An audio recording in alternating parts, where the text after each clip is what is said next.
morning guys. So, dito pa rin tayo sa magandang lugar ng Bataan, no? And ewan ko kung saan tayo pupunta ngayon. Pero parang ang goal ko today is to go to the Filipino and Japanese Friendship Bell Tower. No? Pupunta tayo doon.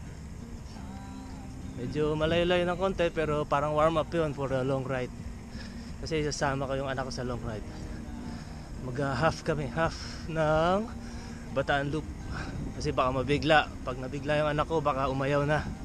So dadahan-dahanin lang natin siya. Half muna, then maybe next time full course tayo ng Bataan Loop.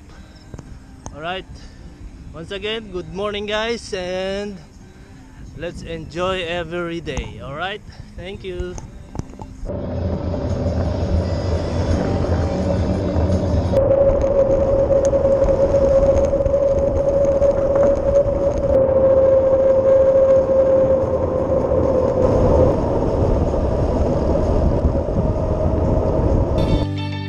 There's a starman waiting in the sky.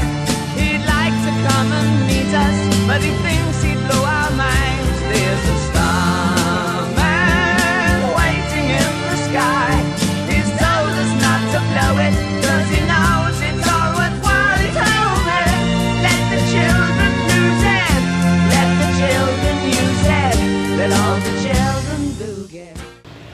Hello guys, so okay, now goals achieved, no? Andito na tayo sa Friendship Tower, Japan and Filipino Friendship Tower. And basahin nyo na lang yung kung kailan ito tinayo at bakit ito tinayo, no? Dahil medyo mahaba. Pero to sum it all up, no?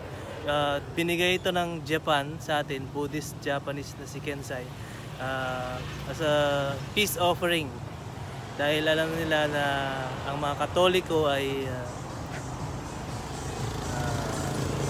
ewan ko, basta basahin nyo na lang. Kasama. Didn't know what time it was, the lights were low. Oh, oh, I leaned back on my radio. Oh, oh, some cat was laying down some rock and roll, that is all he said. Then the loud sound. Kasama nito yung ano, no, yung Mount Samat. So yung Mount Samat tsaka ito is binigay ng Japan sa atin as a gift, no? Kita niyo naman yung Mount Samat, ilang lindol, ilang bagyo na yung dumating, pero nakatayo pa rin. Ganon katibay ang Japanese technology talaga, no? So okay guys, uuwi na tayo dahil medyo mag-aalas 8 na. Sa side trip lang tayo dun sa Mamihan na nakita ko kanina. And then yun, have a great Sunday. Enjoy lang as always. Enjoy the ride. Thank you. There's a starman waiting in the sky.